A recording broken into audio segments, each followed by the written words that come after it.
Sizden dostlar çemberinizdeki ünlüdarınızdaki siz izchil aloqa qilib ketmaydigan bir paranglashib qo'ymaydigan do'stlaringiz ko'p bo'lsinmi?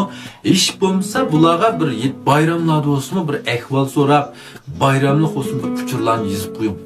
Lekin chuqur qo'lda bir yizing, chunfa evetmen. Gerçi azroq vaqtingiz uzoqroq ketgan bilan haqiqiy ko'nglingizni joyida ifodalay olasiz. Haqmi bir qarablar siz uchun ota-aytan yozg'inligini bilalaydi, haqiqiy minnatdor bo'ldi, anondan qaytirdi. Endi chunfa yollaydi qalam naytga. Bular yozmay desa, yozg'isi kelib ketadi.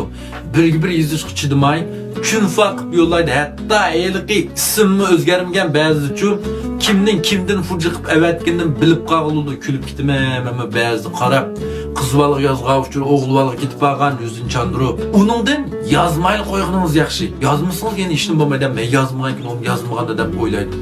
Lekin elik chunfa yazıp qoysanız, haqni ko'z gelmagandek, zanglı qılgandek bir eliqi, şekil 3 yıl qılgan şekil bazlığı nayt, eniq çıkıp qaldı de. Hem memnu, hem adamın tashabbuskarlık bilen o bayramlarda bir xat yazıp ketmeyme. Lekin yazdığanlarımga chuqur bir üzem yazma yoki ovozliqga qilsak texim asan shunda gap qilma.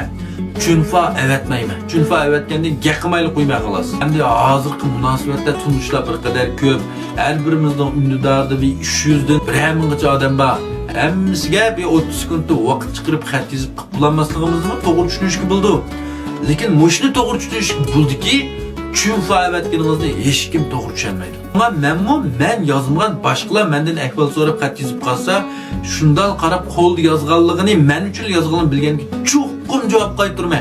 Chuqur uningdan oshirib javob qaytarma. Hargiz javobsiz qo'ymayman. Shuning uchun bu yer demoqchi o'g'lim, siz bayramlarda, boshqa vaqtlarda, boshqani ahvol so'raganda chuqur bir yizing qat'iy chunfa evetman. Mushni ko'rgan do'stlar, sizlarmi mush fikrimni qo'shilamsizlar? Sizlar shunda o'ylamsizlar. Qani bir piyonu qilib qo'yinglar.